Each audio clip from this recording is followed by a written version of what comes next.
Good evening. Good evening. So we are continuing our classes on the Haggada. This is class number 2. And, it's a misvat aseh. I said last week that it's actually a misvat aseh to discuss Yetziat Mitzrayim on the night of Pesach. And, part of this class is to give you the ability to do so. I think it's one of the most beautiful misvot. We think about misvot that we act, we have performative mitzvot. So you put on tefillin, you put on talet, you say beracha.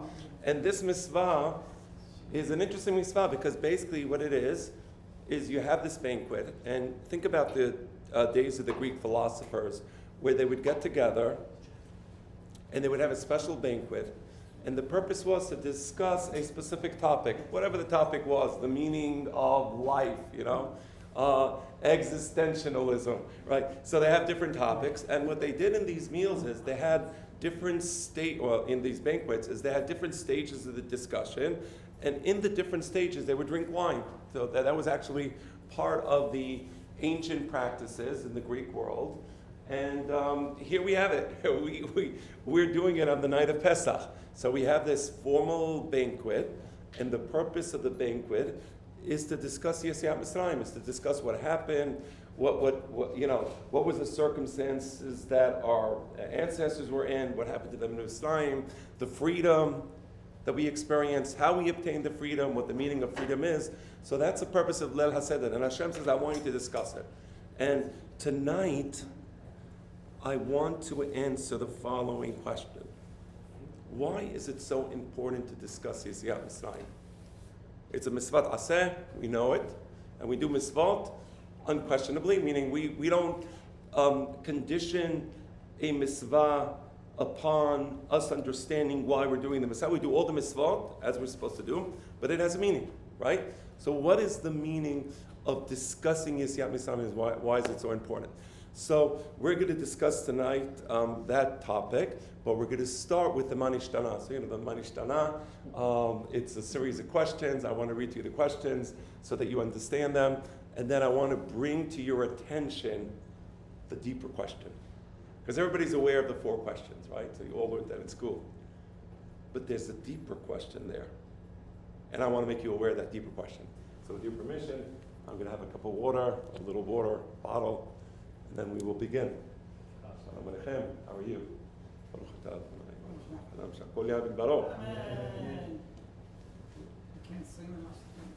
Okay.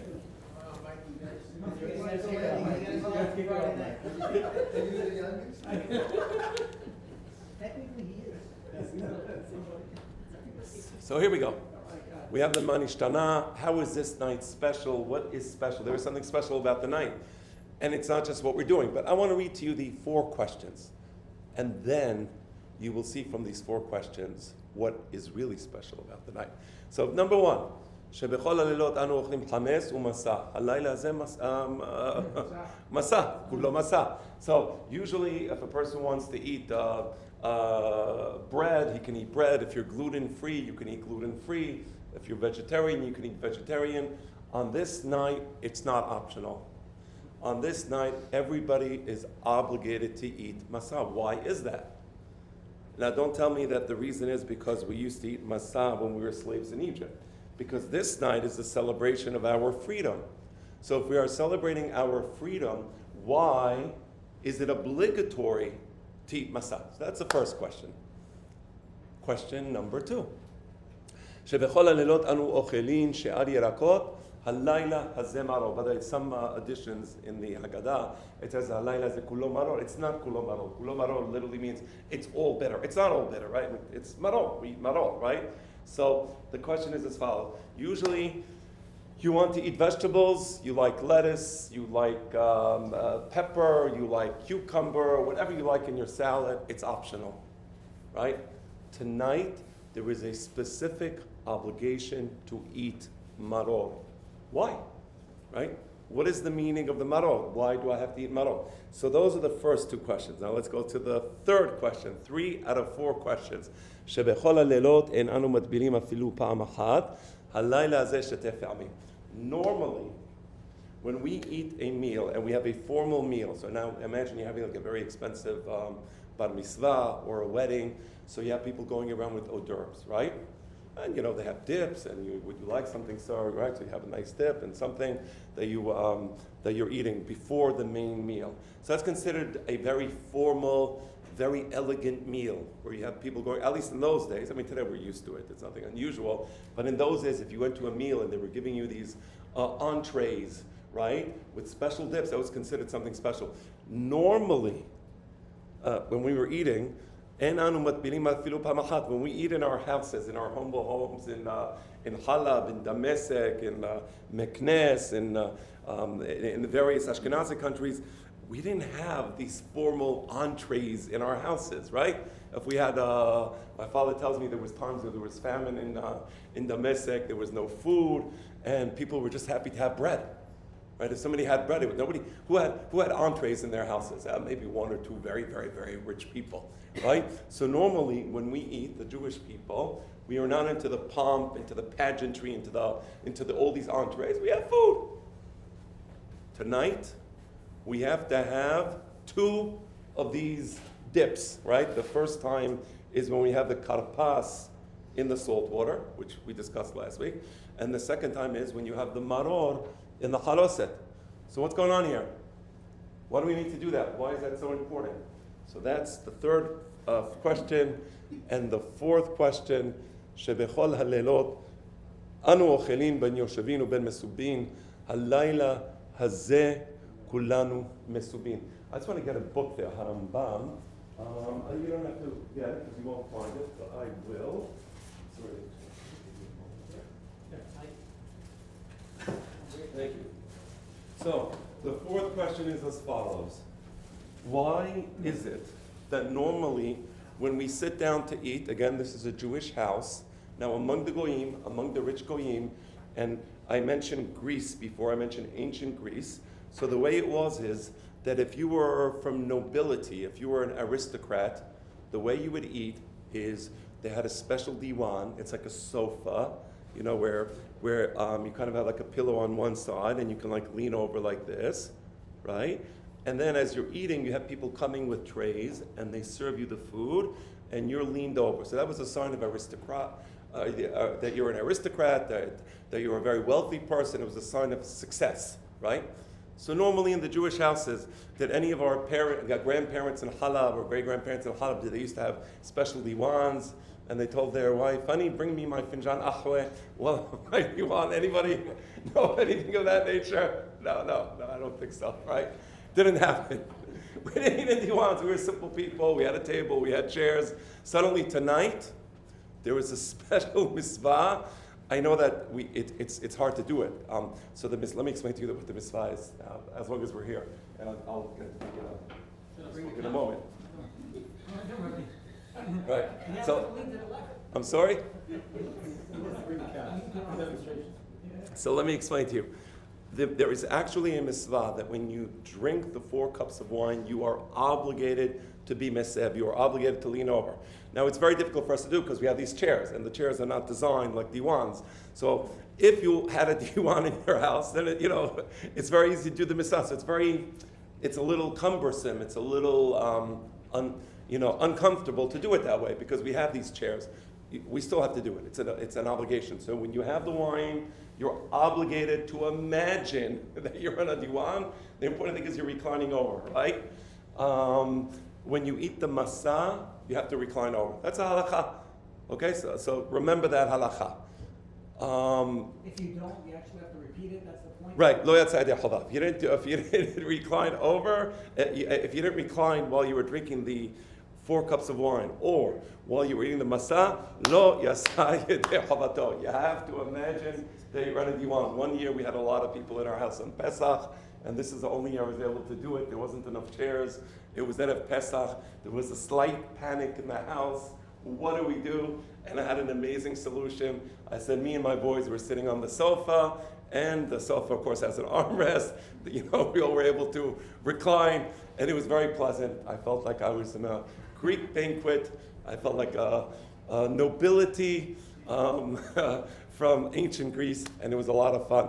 So that's So that's a question. The question is, normally when we eat, on Leil Shabbat, does anybody say, oh, you have to be mesed when you drink the wine of Kiddush? Nobody says, drink the wine, pass it on next, right? Hamosilach min haaretz. How you eat a hamosilach min haaretz? You throw, I know there's a custom here to throw, I pass it on a plate, whatever the custom is.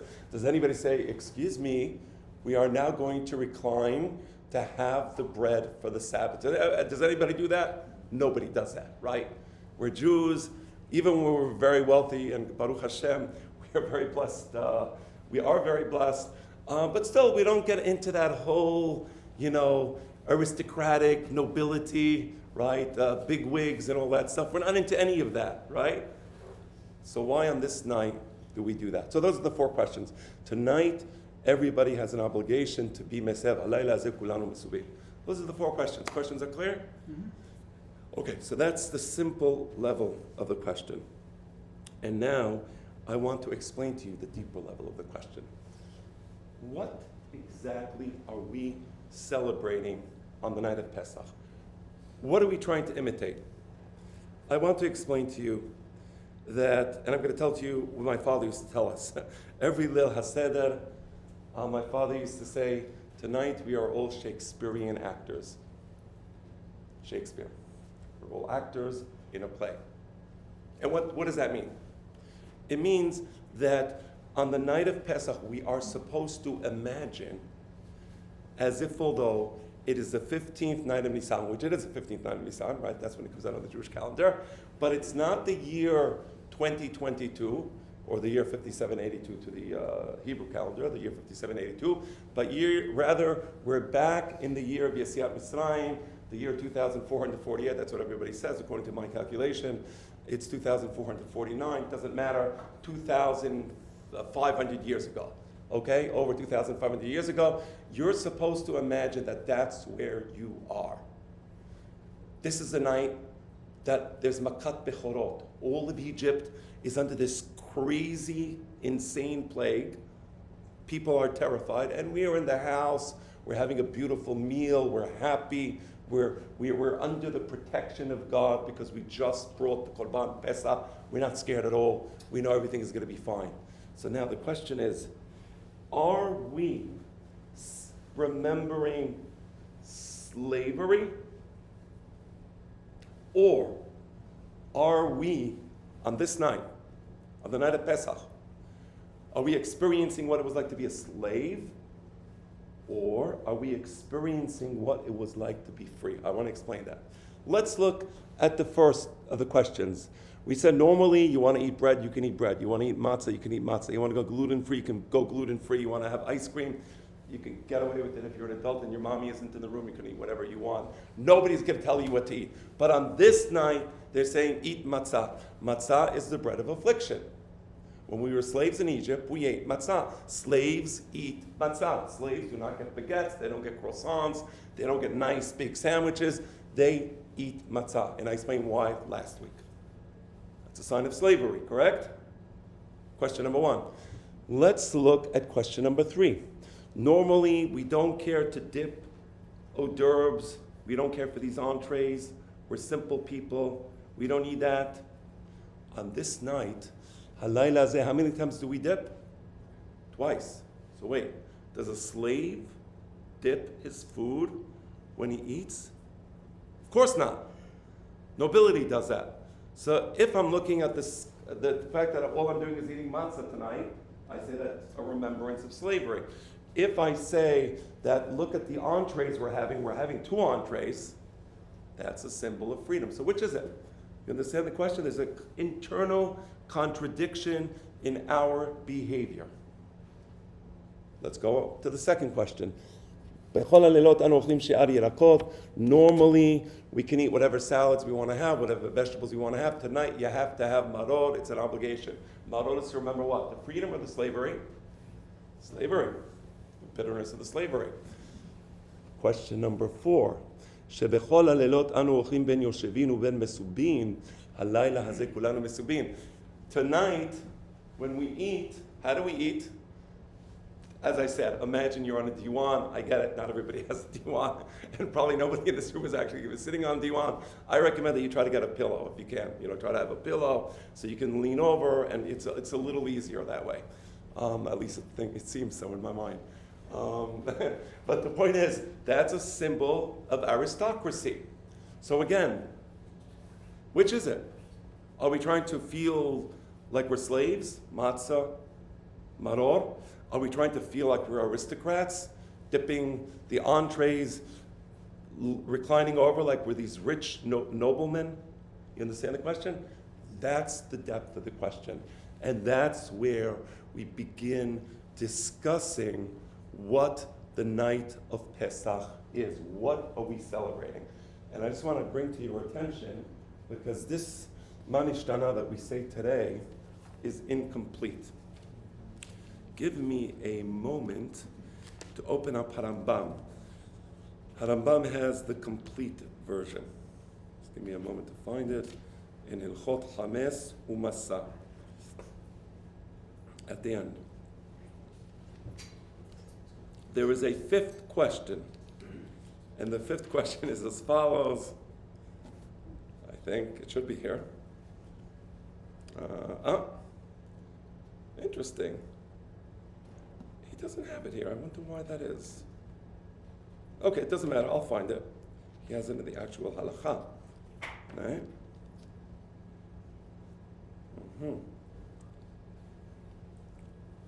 Okay, so for some reason, this particular book doesn't bring it, and I don't know why that is. But fear not, for I know it. Sounds like Shakespeare. I know it by heart. Okay? I know it by heart. And he says, שבכל הלילות אנו אוכלים בשר שלוק או בשר סלי, הלילה הזה כולו סלי.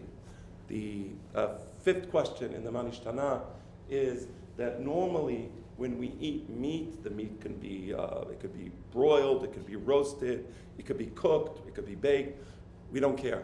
On the night of Pesach, we only eat roasted meat. Why don't we say that today? What's the reason that we no longer say that? Because when the Bet HaMikdash was around, and all the Jewish people were in Yerushalayim that night, within the walls of Jerusalem, and everybody brought a Korban Pesach. When I say everybody, I don't mean every single individual. I mean, for every 20 or 30 people, you would have one Korban Pesach, right? And the mitzvah was to roast the Korban Pesach, because when we were in Egypt, we roasted the Korban Pesach, and there was a reason for that, right? There was a reason for that. So on this night, the whole city of Jerusalem was filled with the smell of the Korban Pesach, which of course is either lamb or goat, and there's a reason for this. I want to explain to you the reason. The Egyptians were great astrologers. They were also great astronomers, by the way, but they were experts in astrology. And Paro had a meeting with his astrologers, and he said, what is happening with the Egyptian nation? This is right before Moses appears. And they said, fear not, Paro, for the stars are telling us that Egypt is on the rise. Egypt is going to become powerful. It's going to continue rising in stature. Paro was happy. And then he said, but I have another question. What's happening with the Jews? And again, they looked at the stars, and based on the configuration of the stars, they said, Paro, the Jews are at the lowest level. They have zero hope. So Egypt is at the highest level, the Jews are at the lowest level. Paro was very happy. This is part of the reason that Paro was not very willing to let the Jewish people go. Because according to the stars, that was the science. By the way, every generation has its science, and I'm not trying to mock all science, obviously, right? Every generation has its science. So the science of those days was astrology. So people believed in astrology back then, like people believe in whatever they believe in today. And again, a lot of scientific facts today are actual facts. I'm not mocking everything, although some of the things that they call science, I don't consider it to be science. Subject for another class. The point is, he didn't want to let the Jewish people go, because why should he let the Jewish people go? Science says they're going to lose. They will not be able to defeat the Egyptians. And the most powerful god in the month of Nisan is based upon the zodiac symbols. And what is prominent in the month of Nisan? It is, I believe it's called Capricorn. Does anybody know the names? And Capricorn is the goat. And therefore, in this month, the goat is powerful. You have to show reverence to the goat. They used to bring. Was that Aries? Aries. Aries is the goat? No, it's Nisan. Aries was a Greek god of land. Well, I'm not sure what the name of the constellation is, but the constellation that was prominent when the Jewish people left Mitzrayim, whatever it's called, maybe I thought it's Capricorn. Just check. I mean, it doesn't matter. I don't, astrology doesn't really interest me that much, honestly. Yeah. The Aries. It's Aries. Yeah. Oh wow, that's it. Exactly. Okay. It's fire sign. Okay, so that god had to be respected, had to be revered, especially on this month. What do the Jewish people do? They destroy the idea of astrology. They destroy the idea of there being gods that control the world, right? And we said there is one God that controls the world and that governs what happens. And they roasted the goats so that all of Egypt was filled with the smell of this burning gods. And we did it not to be mocking. We did it not to be disrespectful. We did it to teach the Egyptians a lesson. We did it so that they understand, stop the nonsense, stop believing in Avodah Zarah. It's not good for you, right? It's not good for you intellectually or morally. It's a waste of time. And look, we're going to burn your God, and we're going to worship our God, and we're going to all leave Egypt. So on the night of Pesach, we all had this roasted meat so that we remember that night as if it was tonight, right? And that's why on the night of Pesach, we say, oh, well, it's not here, we don't say it today, but if the Beit HaMikdash was around, we would say that tonight we only eat the roasted meat. Okay? So that's, inshallah, we should all be zochim to finish the Manishtana and say that fifth question. All right? Right now, the Mashiach did not arrive, so we're not going to be doing it, but if he comes, we would do it. That's the Manishtana. So now we are going to answer the question. So first, the question is clear. Everybody understands how we're starting the Haggadah. Any questions on the questions? Yes. Yes, sir. It also could be a message for us, and not just for the Egyptians, as far as us seeing that God being, roasted and burnt, and realize that it's nonsense, and so that we don't stray. And we also get that message. And don't be fearful of, because for hundreds of years they've always, we're down and out, and yet but they're okay, and they were slaves. No. It's all bogus, whatever they believed in, and we should root that out of our system. Maybe it was also a message for us also. Look, the gods are burning, and there's only one true God. That's for us too, the message. Right, of course. And I should have said that. The question that was asked was a message for the Egyptians, for the Jewish people. Of course, the message was first and foremost for the Jewish people. But we wanted the Egyptians to get in on it, and we wanted them to understand our message to Egypt. Wherever the Jews go in the world, we bring wisdom. And on that night, the whole sky of Egypt was filled with the wisdom brought by the Jews. And that wisdom was transported on the smell of the roasting lamb and goat meat. So that's what that was about. Now, let us answer the question. So right after the Manishtana, what comes out right after Manishtana? That's the answer. That's the beginning of the answer, at least, right? The rest of the night, we're going to be answering their questions. But we begin. Avadim hayinu lefar'o b'Mitzrayim.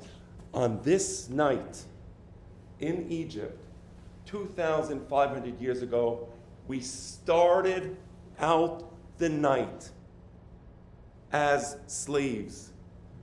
We started the night as slaves. But yet, something miraculous happened. Because by the time the night was over, we were free.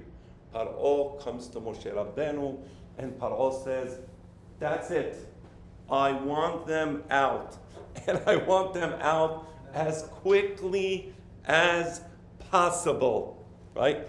So because there is that mixture where it was an incredible night. We started as slaves. We're all having this amazing banquet. We're all together with our families, with our children, with our loved ones, with our friends. We are under the protection of God. We feel His protection. That night, an incredible thing happened, and I want to explain to you what happened. We gained our freedom. I want to tell you a few things about this freedom. Abadim hayinu lefar'o. Who was Par'o? Number one. Par'o was a ruthless dictator. No different than any other ruthless dictator throughout history, be it Stalin, be it Yamach Shemo, the chancellor of the Third Reich. I don't even like mentioning his name, right? Be it Mussolini, be it whoever. Ruthless dictators throughout history. Abadim hayinu lefar'o. It says we were slaves to Par'o. I want to explain, why does it say we were slaves to Par'o b'Misraim, in Egypt? We were slaves in Egypt. What does it mean we were slaves to Par'o in Egypt? You understand the question? Because in all dictatorships, the people, they hear wonderful rhetoric. For example, communism. I am going to bring utopia to Russia. The communist utopia. I am going to help the simple people, the workers of the world, unite. And I am going to give you the strength to unite and to overthrow the shackles of these evil capitalists. He's there to help the people, right? Wrong. He's there to help himself. You know who you're slaves to in Russia? You know who everybody is working for in Russia? What it's all about? It's never about the people. It's never about the lower class. It's never about the working class. It's about giving power to the dictator. Abadim hayinu to who? Not leMisraim, leFar'o, because it's all about Paro. Look at North Korea, great example. They all think North Korea is the greatest country in the world, right? I think they tried to shoot a rocket and across the Pacific. Where did it fall this time? Hopefully not on the palace of the, well, maybe yes, I don't know.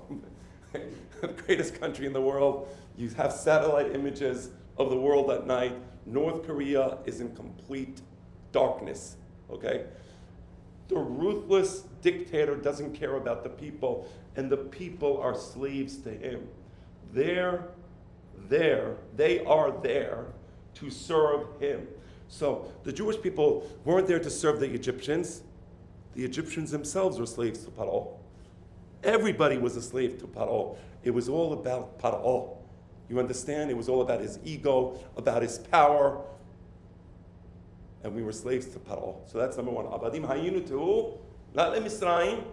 Abadim hayinu leFar'o. All dictators. The Goyim think, no, the dictator's there for me. He wants something. He cares about me. He doesn't care about you. Give up that nonsense. That's silly. All right. Number one. Number two. We were slaves leFar'o in the land of Egypt.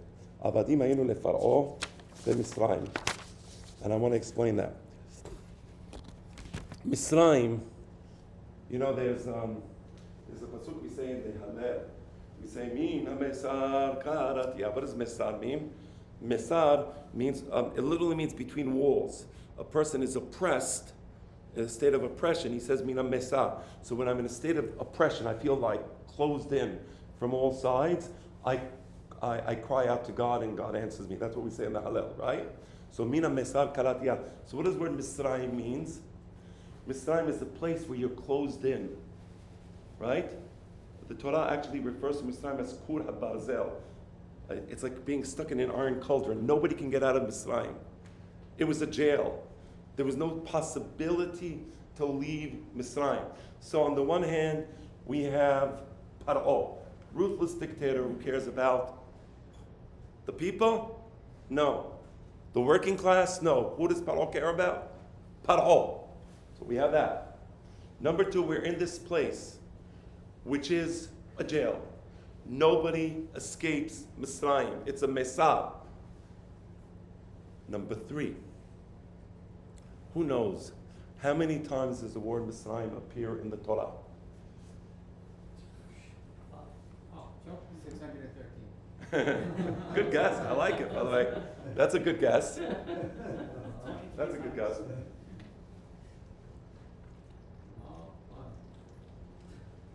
It appears exactly.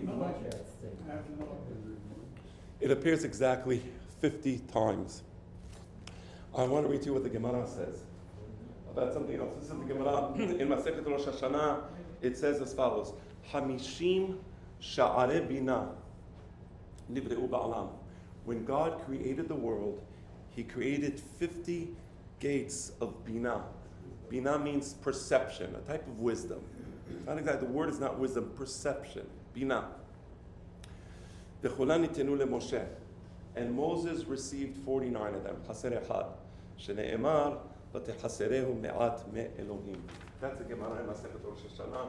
I think that's related to Mitzrayim. I think it's not a coincidence that the word Mitzrayim appears 50 times in the Torah, because you have the 50 gates of wisdom, and then you have Hamishim Sha'arei Bina, and then you have those who lack each one of those gates, those unintelligent people who can't think for themselves, those people who don't have the power of discernment.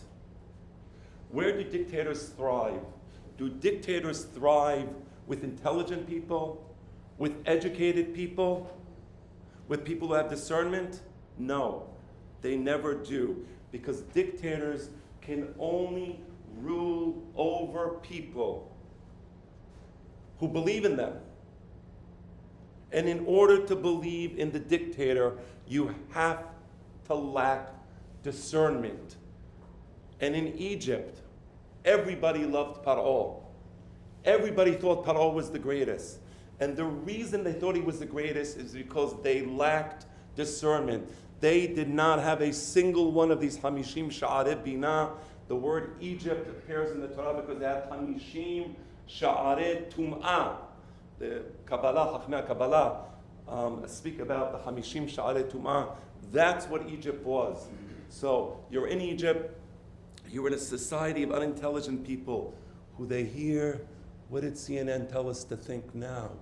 Oh, okay, the narrative. So you hear the narrative and you accept it. It doesn't matter. That's it. That's the truth. A week later, there's a new narrative. Oh, yes, that's right. And if you don't believe the narrative, you're a bad person.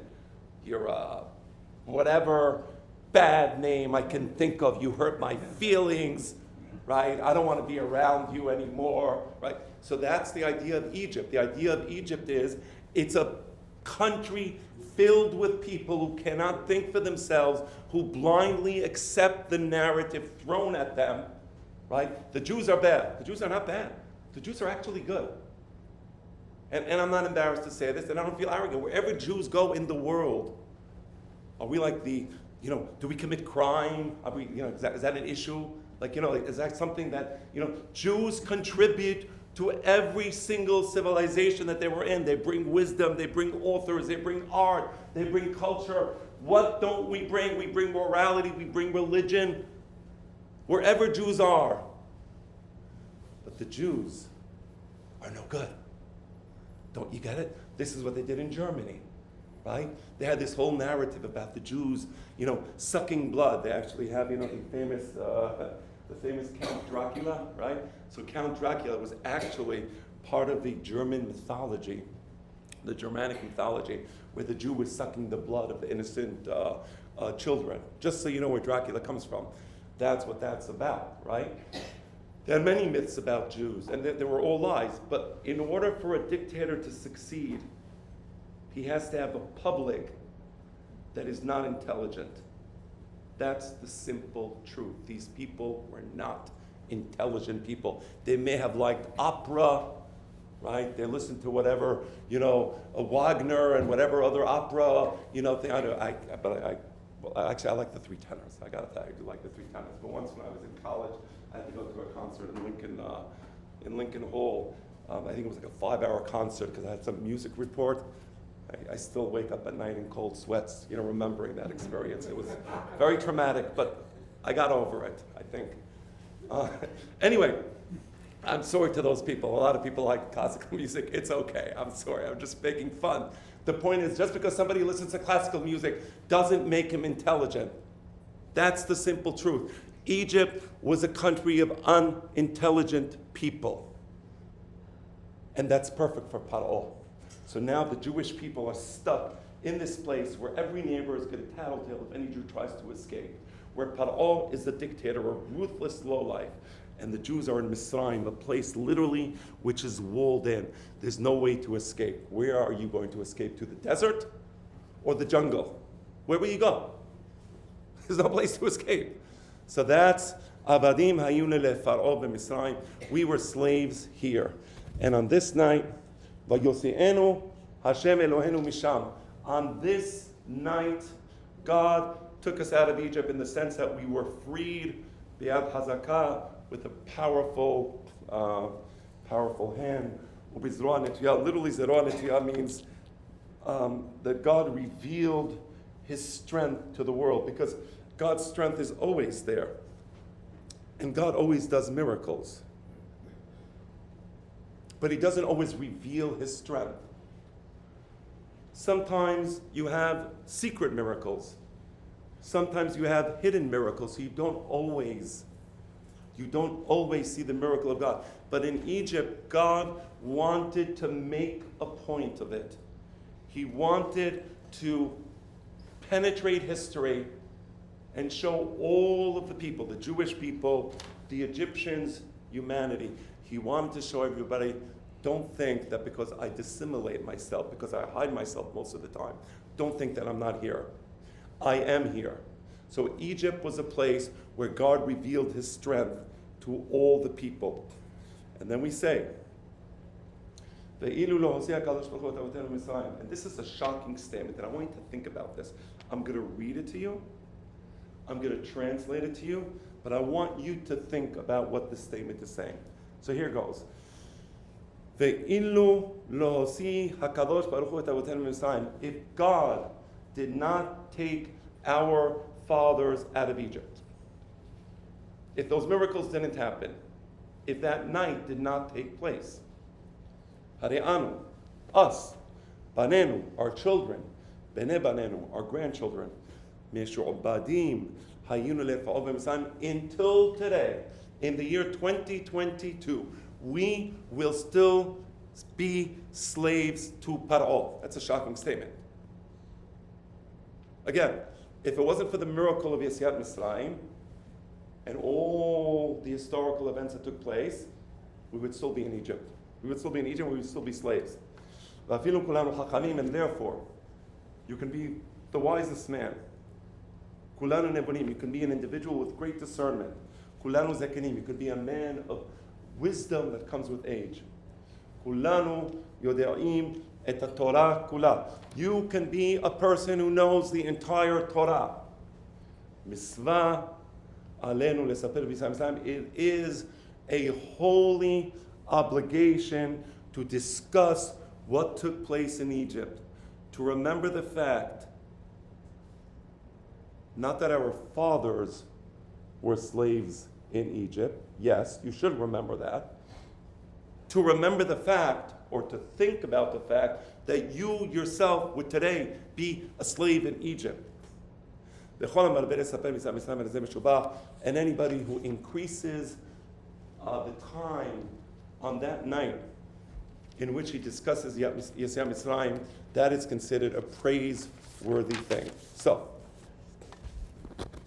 I want to ask you, what does that mean? What does that mean? If God didn't take us out of Egypt, we would still be slaves there tonight. Today, right? How can that be? And I want to, does anybody have any thoughts? Maybe, Maybe not physically. Well, why? Abdut is physical. Oh, yeah. What? What? Psychological? Okay. I want to explain to you something. Before the Jewish people were freed from Egypt, do you know what the real challenge was? The real challenge was recognizing that there is such thing as slavery. What does slavery mean? Slavery means that I, having been created in the image of God, should be free to live my life in an intelligent, productive manner. God gave me the intelligence. I know how to lead my life, right? God gave me wisdom. I can be productive, right? Slavery means that I can't do those things, that somebody else is going to tell me what you have to lead your life for, who you have to live for, what do you have to do with your work, what do you have to do with your money, what do you have to do with your thoughts, right? We control you. We'll tell you what to do. We'll tell you when to do it. We'll tell you when to wake up. We'll tell you what to put in your body. We'll tell you what to eat. That's slavery. Now, in a society where everybody is a slave, the hardest thing to recognize is slavery. What did C.G. Jung say? And I said this a few times, but I love repeating it. C.G. Jung says the hardest thing to discover in one's life is the lion that swallowed you. You can never find that lion, can you? Because as long as you're inside the lion, how can you ever find it? That's the great chidush, that's the great insight of the Jewish people. The insight of the Jewish people was not in just obtaining freedom, but in discerning slavery. It is precisely because we were able to discern that this is slavery. There is another way to live life. I don't need to be in the mud pits building buildings for Paro. There's something else I can be doing with my life, and it's much better than that. That discernment, that's what allowed us to leave Egypt. Because if we don't have the discernment that says, wait, you are now a slave, you're living a meaningless, wretched life, you'll never leave. Because what are you leaving to? Right? By the way, not everybody wants freedom. One of the great challenges that faces the Western world, and I would say till today, today it's actually becoming a scary challenge. Things are accelerating much faster than I would have imagined. But going back to the days of World War II, how about that? Erich Fromm, one of the great sociologists, psychologists, historians, and he writes a book called Escape from Freedom. It's a great book. And the purpose of the book is to say people oftentimes do not want freedom, because with freedom comes responsibility. If I tell you, I want you to do something with your life, it's a little scary. Well, what do you want me to do with my life? I don't know, figure it out. What are you good at? You're gonna have to make a living. You have to get a job. You're gonna have to learn how to wake up on time, and you're gonna have to learn that you can't just spend an hour having breakfast and then watching TV and watching cartoons. Make something with your life. Responsibility. So Erich Fromm showed how many of the terrible cataclysms that happened in history, he was examining World War II, and the Nazi movement happened because people did not want freedom. People wanted a dictator who would tell them what to do. Because when somebody tells you what to do, you don't need to think for yourself what to do. He already told me what to do.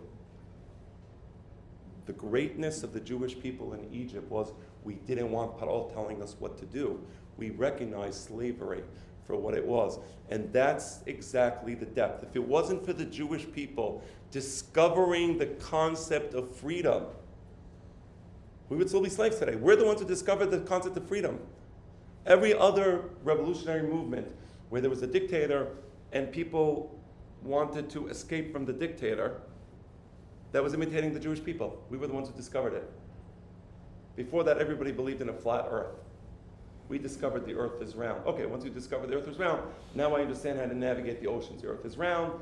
If I want to get to east, west, I understand now, okay, the earth is round. Let me take that into account and navigate myself accordingly.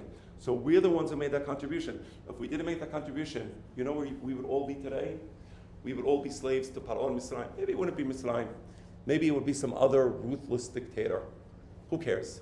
Maybe it would be the Soviet Union. Maybe it would be some mega dictator who controls the whole world. But we would be slaves. We discovered freedom.